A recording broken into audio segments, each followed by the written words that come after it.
Hi, so I'm Aaron VanderWeele, and I'm the euphonium player with the New York Staff Band. I've been in the band since 1993, and it's been a long time for me. But I'm really excited to be here with you today just to talk about brass for those Star Lakers and those extended family of Star Lake. So I'm very grateful for Derek and the whole crew to invite me to participate in this today and just give you some insights into solo playing for brass. I play euphonium, but a lot of this transcends euphonium, and it could be useful for whatever age or ability that you are. So I hope that it's very helpful to you, and I hope that it's encouraging. And I would just say, just at the very onset, that if you ever want to reach out to me, if we're already friends on Facebook, hit me up, send me a private message. If we're not friends on Facebook, send me a friend request, and I would be happy to get to know you, especially if you're a Salvationist. My whole upbringing in the Salvation Army was just by people paying it forward for me and just loving on me and just encouraging me. So if I can do that in return, I would love to. I'll just tell you a little bit about myself. I'm a dad. Most people that know me know that first and foremost, that I've got two incredible sons. I've got an 18-year-old that's headed off to Seton Hall in the fall, and I've got almost a 13-year-old who's headed into his 7th grade in middle school. I'm involved in a number of different music groups around the Salvation Army in this area, most notably the New York Staff Band. I've been a part of the band since 1993, but also my core band as well, the Montclair Citadel Band. In addition to that, I also take leadership of our core YP band, which is a lot of fun on a Tuesday night, and it's a great time for me and for a lot of the kids that we have there. We just have a special core working relationship right now where the kids really benefit. We've got a great time going on. In addition to that, I also have an adjunct faculty position with Rutgers University where I am the euphonium instructor. So there I have undergraduate students all the way up through doctoral students that are studying euphonium very, very seriously. So you might want to say that I run the full gamut in terms of when it comes to brass instruction. And just a little bit about me. I have been playing solos since I was about 13 or 14 years old. So I'm 47 this year, so that puts me way over the 30-year mark playing solos. So hopefully something that I share with you today can be useful, that you can utilize it, and that it can encourage your gift and your journey in music. So I hope you enjoy this. So in getting ready for this masterclass through Star Lake Music Camp, there have been a number of different questions that have been posed to me just to kind of help frame this conversation, just to kind of keep it on track. Those of you who know me know that I could just kind of ramble quite a bit. We could be here for quite a long time. But what I wanted to do is set this up so that it would be really useful to how to approach solo playing. And the very first question that came from Derek and the team at the music department and the staff band was choosing solos. How do you pick music? So the very first thing is you want to know your own limitations. What am I good at? What do I suck at? What do I have weaknesses in my playing? If I have really terrible fingers and I don't like playing in funny keys, I may not want to choose a solo that exposes a lot of that, unless I really am using that as kind of a place to work towards in an overall kind of progression in my music. So you really just want to understand your playing. If you've got a really beautiful tone or something like that, the Salvation Army and other publishers have so much great music for you to choose. Hit your DMD up, talk to Derek, or contact, the world is so small these days where you can just send a message on Facebook to any number of really reputable people that can point you in the direction and just say, hey, I need music to play. Can you point me in the right direction? But the Salvation Army has such a wealth of really beautiful melodies that if you've got a beautiful tone, I would encourage you just to start with that. And then, just you want to choose something that you enjoy practicing. Later today, I have to record a couple pieces for a Star Lake Music Camp recital. I think a number of the faculty are doing some different solos, and so they asked me a piece that I would like to play. And I chose a piece that I really enjoy practicing because we spend so much time in the practice room, and it's so isolated. We're just kind of by ourselves, right? And so you really want to have something that engages you, something that you like to listen to. And then something for me, I have a mom who's in her 70s, and I have kids who are teenagers. And if I give both of them stuff to listen to, And if it's something that's really going to take a lot of effort for me, like it's really something that pushes me musically and technically, I'll say to them, hey, can we just listen to this and let me let me know what you think. And I can tell just by doing that, by their reactions as they're sitting listening to the music. And my mom will usually be like, I don't know. But my son might be wowed because it's super technical or very high, or it just shows off, a lot of different stuff from the instrument. But that's not always what speaks to people. So I just want to make sure that I'm choosing something that covers my limitations. I'm not trying to choose something that's way beyond my level, right? I want to choose something that's in my sweet spot that I can feel really good about, and that also maybe pushes me a little bit as well.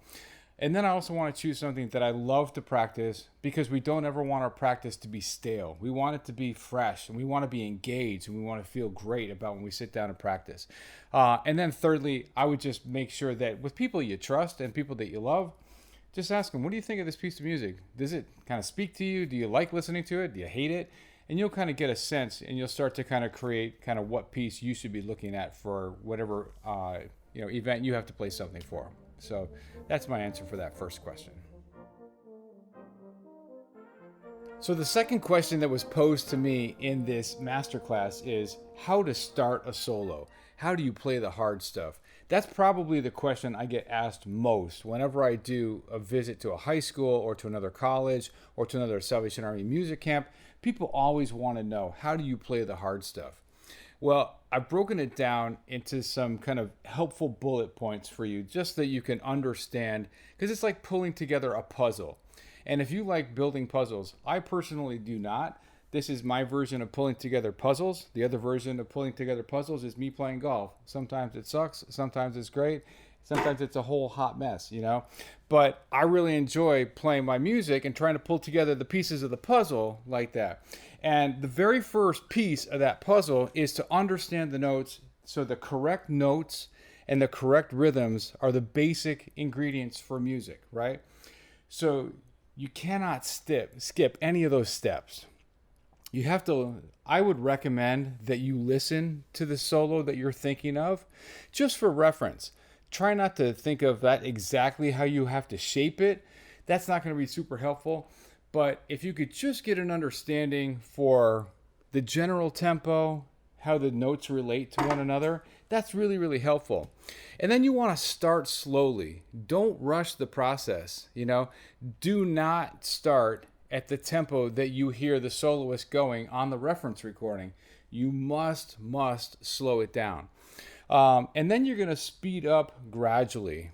If there are high notes, you might want to talk about and think about, well, am I really sure that am I on the right partials with those notes? So if you're not sure, play the notes down an octave so that you can start to hear that.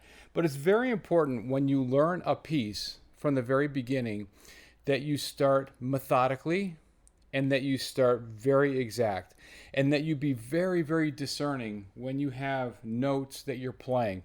If you have a mistake, stop and start again. Be very, very careful when you're going through this process. Don't let any of these slip through this net that you're doing. Really be exact in your whole process. First of all, when you start learning those and you get an idea for the piece, how it goes, I think all of us these days carry a cell phone around with us. And so my cell phone is always on the page with me here. It's always on the stand. And so I would go through the piece and I would just go through and just play it very, very slowly. So I'm going to demonstrate just a little bit of what I mean for you, because there's a piece later on today, I'm doing this recording, and the piece that I chose to play was a great piece by Simone Mantilla, who back in the day was like the euphonium superstar, like the LeBron James back in the day of euphonium, right? And he just came up with all these awesome pieces for himself to play that showcased what he could do on the instrument. And this is a beautiful melody that he set to a kind of, version of like lots of different variations.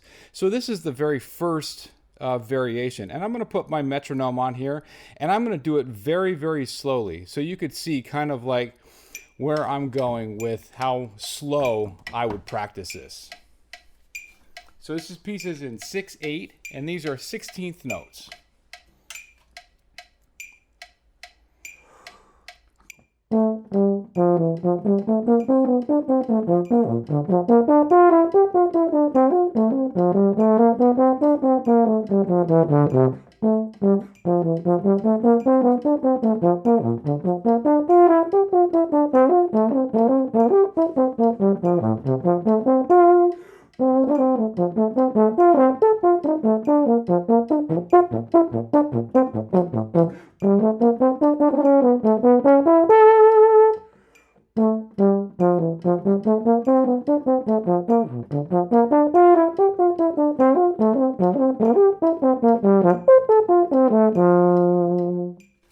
So it just gives you kind of an idea of going at a very slow tempo. That would be a considerably slower tempo that I probably would like to play it at. So I'm probably going to have to breathe in a few different ways. Let's just talk about the metronome, because the metronome in this situation is extremely important.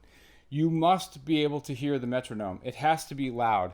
So if you have a phone that's like this, I always place the face of the phone against the metal stand so that the sound bounces back at me. It's louder that way. If that still doesn't do the trick, I've got these great headphones at home, these big Bose wireless headphones. Whether they're wired or wireless, it doesn't matter. Whatever gets the job done. And then, so you can hear just the beat. It's very important that you hear the boom, chick, chick, boom, chick, chick, boom, chick, chick. That's the basic DNA of the music. So the rhythm has to make sense, right? You can't be all on your own when it comes to rhythm. When you play a solo, it's a collaborative effort. So you're never just going to play a solo, unless it's a completely unaccompanied solo. You're never just going to play that on your own. You're usually going to play that either with a pianist or a small group or a large ensemble. The more people you add into that mix, the more perfect your rhythm has to be. So you always have to hear that boom, chick, chick, boom, chick, chick, boom, chick, chick. And that's, I'm just saying that rhythm because this piece is in 6/8. So this is giving me the 8th note rhythms, okay? There is no reason not to have a metronome on your phone. First of all, there are many different versions of the metronome for your phone on the apps that are totally free. Then there are some other ones that are just a little bit more expensive. I use one that's called the Pro Metronome. I'm sure there's about 30 of them that are called Pro Metronome, so good luck finding the same one. It might have cost me $2. That's it.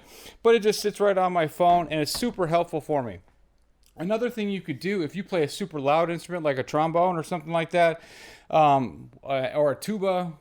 You know, when I teach at Rutgers, a lot of the teachers there at Rutgers, they plug their metronomes into guitar amps because the teachers there really want to drill in how important rhythm is. If you've got no rhythm and you're not playing accurate notes, you don't have music. So, and that would ruin like a great tone or anything like that. So you just really want to start to make sure that you understand how that goes. And then, you know, the next thing that we want to kind of check off is just something that some of you may have a difficulty with, and that's vocalizing. I am not a singer. Anybody that's in my family, my children, my parents, my brother for sure, would tell you that I am not a singer.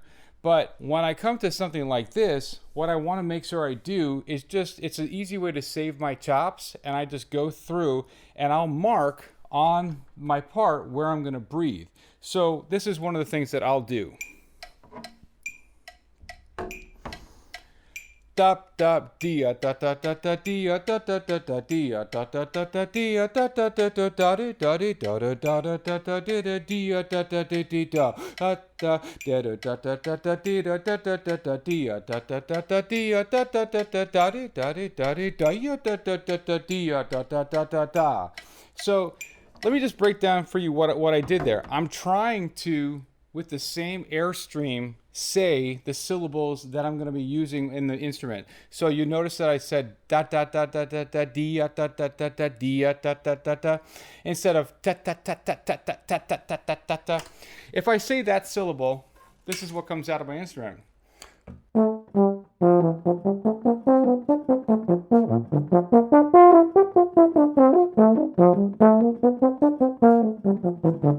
Which sounds a little bit too pecky for me. The only time I would ever use like an articulation like that if I was playing in the boomiest hall ever, right? And even then, I probably wouldn't play it that pecky. So it's important that everything that you do kind of matches up, and it's helpful then. And you'll also understand that I'm taking breaths at the same time I would take breaths when I have the instrument in my hand playing that. And just going through that repetition kind of helps me solidify so that anytime I'm encountering this music, I'm doing the same thing every time. So I mark my music, I sing my music, I think about it in the car, I think about tonguing it, slurring it, all that kind of stuff, just so that it will be helpful when I go to play it. So the other thing I want to say is when you're first addressing, playing the piece, is the music, which is rhythm and sound, rhythm and notes. Those are the first two ingredients. But try to engage your inner musician from the very onset of when you pick up a piece of music, right? Try to be a good musician. Try to play with your best tone. Try to shape the music in a way that it's not all the same. All the notes aren't the same. Try and give some kind of idea of light and shade, some crescendo, some decrescendo, some notes that you're leaning on, some notes that you're pulling on, because those are the kind of things that we're going to try and bring in as like the icing on the cake. But I think there's lots of things for you to consider there, and I think what you're probably starting to get is this idea of playing a solo is a little bit different than participating in large ensemble. If you're going to play a solo, it requires you to be engaged, and it's intentional, right? So anything that you do, that you spend a lot of time on and you're going to do soloistically, or maybe you take lessons or something like that, it requires you to be intentional about it. The last thing that I'll say to you is just that it's important that you have a good role model in your mind, or role models of who you might want to sound like on your instrument. I play euphonium, and euphonium is the baby of the brass family, right? So when I say baby of the brass family, it's the newest instrument to come out. Horn and trumpet, those instruments came out hundreds and hundreds of years ago. The euphonium only came out in the mid-1800s. So compared to all the other brass instruments, it's the baby. So that means that the baby of the instrument, it's going to be having the fewest people that can really play it well. So maybe my choice of euphonium players to try and emulate might not be as vast as like somebody who Derek or Mike, want to listen to great trumpet players. There's hundreds and thousands of wonderful trumpet players that you can listen to. Certainly there are standouts, but in euphonium, I've got maybe about 20 guys or so that I really consider, I really want to listen to them. It's important to understand what you want to sound like on your instrument. Just think about this. If we were doing a basketball camp right now, and this was summer, and you all were going to a basketball camp, and I said to you, who's your favorite basketball player? You would list off 30 players on the top of your, right off the top of your head. It should be the exact same way if you're going to invest this kind of time and this kind of money in your playing your instrument. These instruments cost a lot of money. It takes a lot of time to get good at them. So it's important that you have an idea for what you want to sound like. So I hope that just some of these tips are helpful as you kind of think about, because there's a lot to consider there, all the things that you want to do just for how to start to play the hard stuff, right? How to break down those complex kind of puzzles to make it be something that you can digest and present to people that want to hear you. So I hope that's a little bit helpful for you. So the next thing that I was asked is getting the solo performance ready. So what does that mean? That means, how do you get it to the point where, okay, you've chosen the music and you've already thought about how to break down the hard stuff because you've chosen something that you really want to feel good about, right? So once we've gone through those steps, now we want to kind of polish it off just a bit. So like one of the pieces that I have to play later today is called Believe Me of All Those Endearing Young Charms. And the very first variation, I have a kind of tempo that I feel very comfortable playing it at. And it's just a really standard chick, chick, chick, chick, chick, chick kind of thing like that. But sometimes there's not enough time to rehearse with your accompanist, so you're really rushed. And so maybe the accompanist goes way, way slower than you want it to do. You have to be ready. As a soloist, you have to be ready to play it at whatever tempo. Because in a live performance, you can't just stop and say, hey, we're going to go this tempo. You just have to go on with the performance, right, and make that work. So here's the intended tempo, right?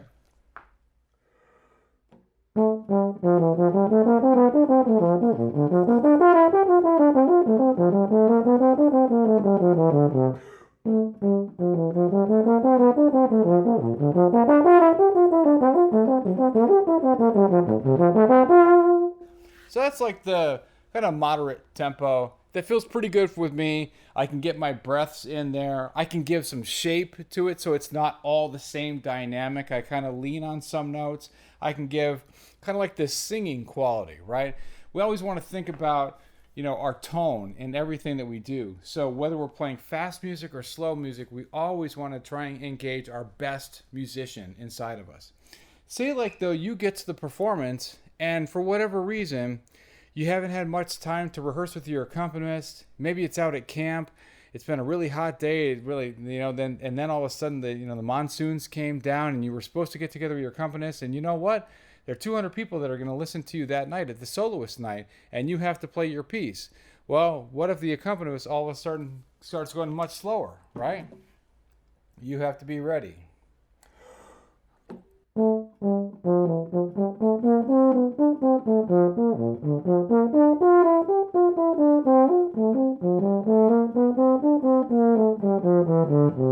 And so forth, right? You get the idea. That's not so much, right? But what happens if the adrenaline gets going and your adrenaline gets going and you're signaling, you're doing stuff subconsciously to signal to your accompanist, oh, I really want to go for it. I know we rehearsed it at a certain tempo, but we're really going to go for it. You also have to be ready to play it at a faster tempo. What if something happens like this?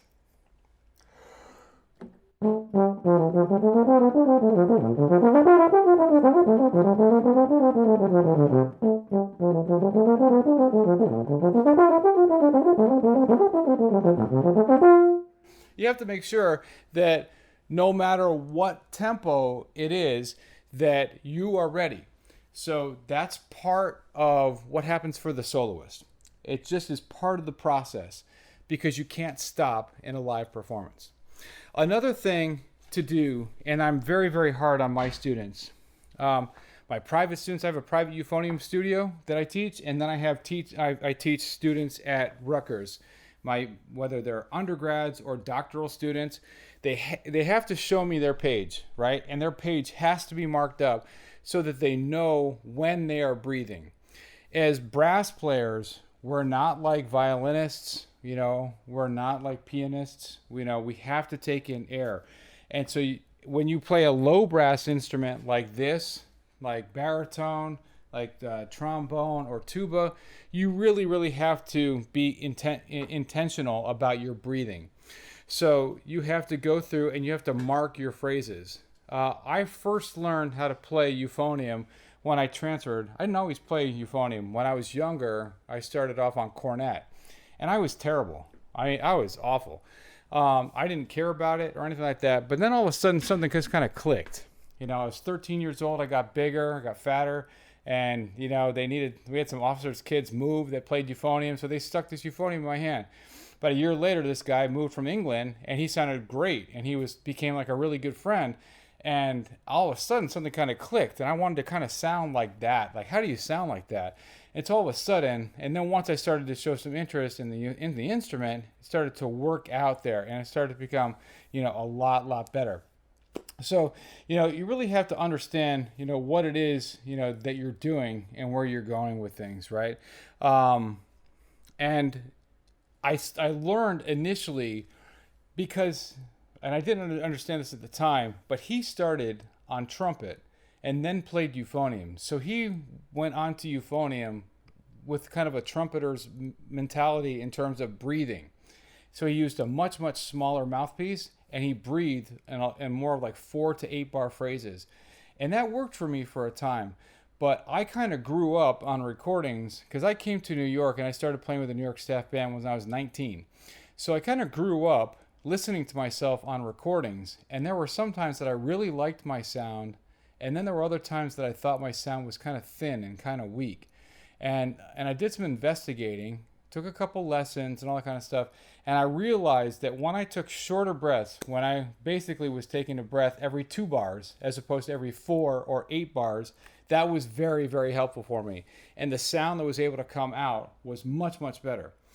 You also have to remember that when you practice, you are not practicing in the room that you play in your home. You are never going to play a concert from your bedroom, right? Unless it's COVID and you're playing like a virtual concert, and then, enjoy that. I'll get my popcorn and be able to watch you from my bedroom. But other than that, you're going to be on the stage in a big hall, maybe at your church, maybe at your school, maybe your university or something like that, and you're going to have to project to the back of the room. So you have to be marking your breaths incredibly well. And you have to think about projection of your sound to the back of the room.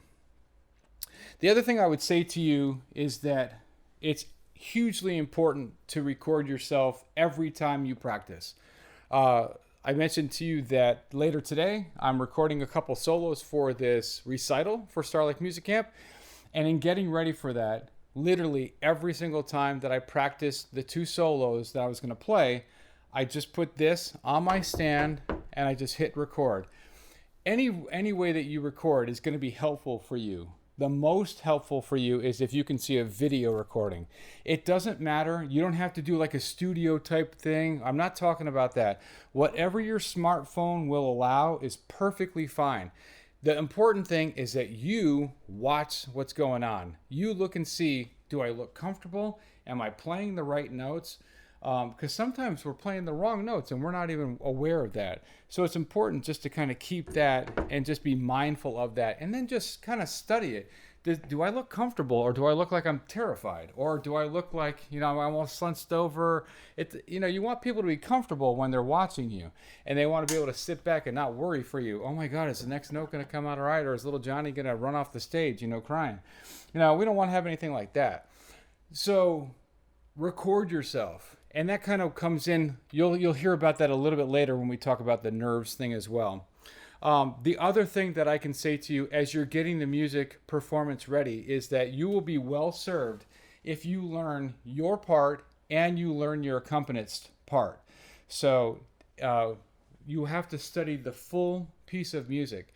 When I play later on today and Dorothy sits at that piano over there, this is going to become a collaborative effort. So if I ever see somebody playing a solo and they're doing this kind of thing with their back to their accompanist, it's a no-no. We'll stop that. If we see that in the university and we see that for juries or for recitals or anything like that, we'll stop them on the spot and make sure that they face their accompanist so that they have a good sight line to their accompanist, because they're a team. So that's a very, very important thing.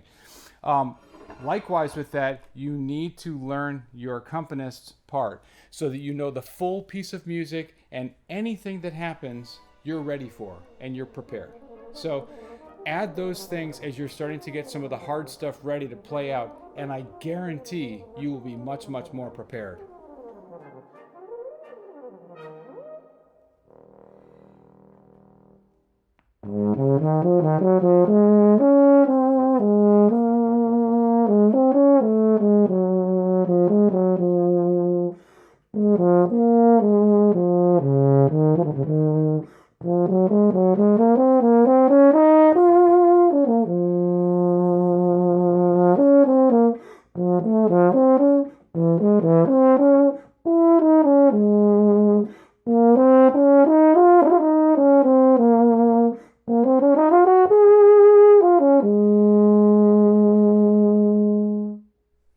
So I just played for you a piece that I'm going to record later today for this recital with Starlight Music Camp.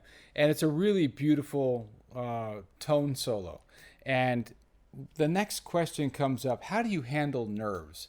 When you go to play something like I just played, that oftentimes where you've got sustained music like that, it's oftentimes where you see nerves creep up because people get the shakes, people get dry in the mouth.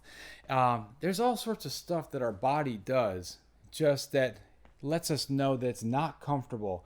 Something's not right.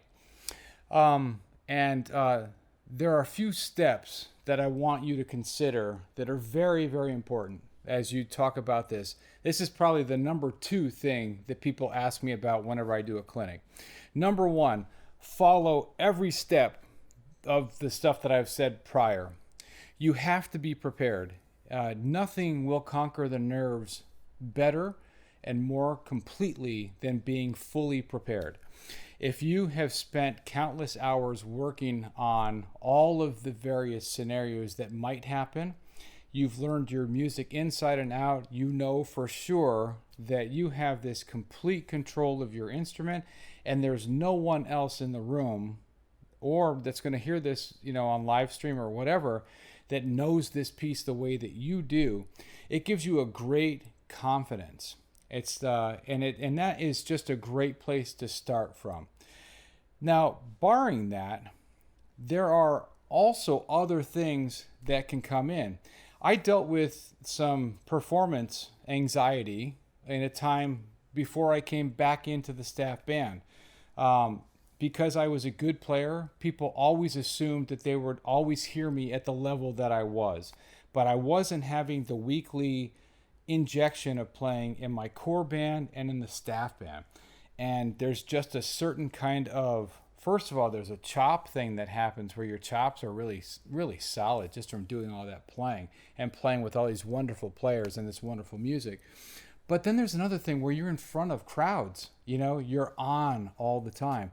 And when you don't have that injection, and then all of a sudden you're thrown into, playing for a very discerning audience, it started to get at me. So I really walked through this kind of valley, and I really kind of dug deep, and questioned my own ability as a musician and as a soloist and even as a Christian musician. It's something that if you want to reach out to me and send me a PM, say this is what's going on in my specific situation, I welcome it. I love connecting with Salvationist musicians all over the world. I believe that's why God's put me here, and it's one of the favorite things about what I do. And if I can share something that can help you with that, or share something with you more personal about me to help you get over a hump, I'm happy to do so. But just recognize that taking the steps and being prepared are the most important steps that you can. The second most important thing is to always create an audience for yourself. If this little red light is on every single time that you practice, you will get used to playing for an audience. It's not the same thing. It's definitely not the same thing. But once that red light is on, there's more pressure for me to play, because if it's a good recording, I might share it on Facebook. I've got close to 5,000 friends on Facebook. I belong to a number of different groups that if I share a recording, it could easily be in front of 50,000 people in that amount of time.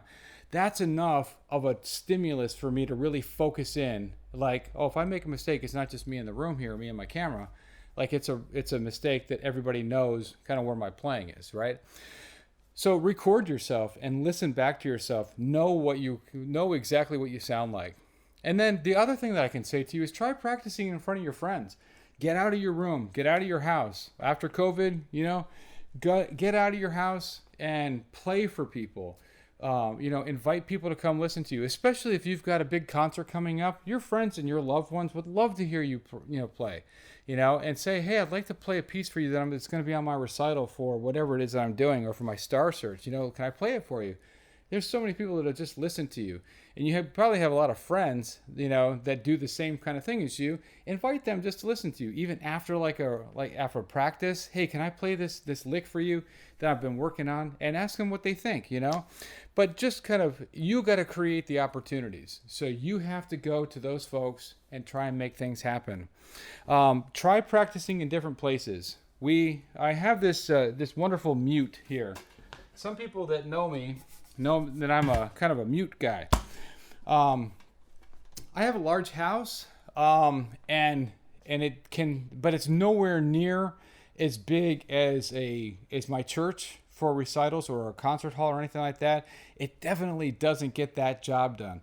So I always practice when I practice at home with this mute in. And that's for resistance, so that I don't get used to just playing down to the size of the room.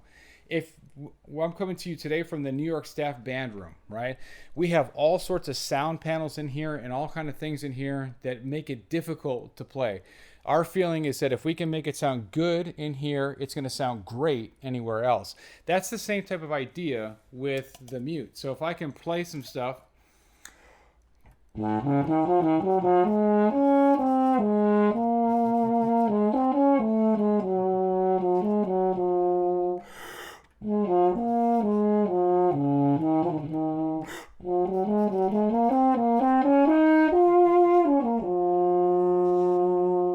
That's kind of what that sounds like. The mute is imperfect in its pitch, so I have to compensate quite a lot for that. But what it does is it gives resistance, and it fits nicely into my bag, so that everywhere that my instrument travels, my mute goes as well. So if I'm in a hotel and I need to get some stuff practiced, maybe the kids have had stuff going on prior to me getting to an engagement, and I haven't had the chance to be on my instrument as much as I want. Just kind of life happens. I can pull that out and get some work done and not disturb neighbors at a hotel. Try practicing outside. Outside is the biggest room you'll ever fill. Try playing in all sorts of different acoustics, just so you don't get used to just the one sound. So if something goes wrong, you don't freak out. And another thing that you can do, if you have a sibling, this works great with a sibling. Try to get them to distract you when you're practicing. My kids are great with this. Like, they'll go by and they won't smack each other on the head, but they'll definitely try and get each other just to kind of lose focus, right? Because you never know what happens when you're playing your instrument. I was playing a solo with the New York Staff Band one time, and there was a cadenza, so it was just me playing. And as I went to take a big breath, this guy goes, "Achoo!" It was so loud. It was right in the time that I was going to breathe. And I said, "Bless you," and I continued on, playing. But it's just one of those kind of things. Like, you got to be kind of in the moment so that you're not thrown off of your game and all that kind of stuff. And then the last thing, just in the moment of just real honesty with you, you have to understand that no matter how bad you play in your solo, maybe you totally bomb it. Maybe you do everything. It's like me getting ready for golf, right? Like, I can go to the driving range 6 times a week. I can take lessons and all kind of stuff. But I guarantee you that first tee shot is going to go about 30 feet and it's going to go a worm burner, right? You got to realize that, the world is going to keep on ticking and you're going to be just fine. It's not that big. Try not to have the weight of the world on you. You got to be okay. If you choose to have a career in music, you have to understand that making music is thousands upon thousands of failures. And the beauty of that and what it teaches you, the resilience of it, can be really, really helpful. And not only that with your music, but it's something you can apply to other parts of your life as well. So I hope this little thing has been helpful to you. I hope that you'll tune in and listen to the recital that we have going. There's some really wonderful players. There are so many players that I respect that I get to play with on a weekly basis. Looking forward to hearing them. Lots of great tunes. So I hope that you listen to that. And again, if there's anything that I've shared today that you want to know a little bit more about, I think you'll find me as a really friendly, open person. And like I said, people in the Salvation Army always paid it forward, and they always encouraged me. People like Chris Mallett and Ivor Basenko and Terry Kamsey. And once I got to New York, Ron Wakes-Norris, just totally invested time in me. And so I'm here as a resource, to you, and as all of the New York Staff Band are. So I hope that this is helpful to you, and I hope that God blesses your music ministry. So thanks a lot for listening.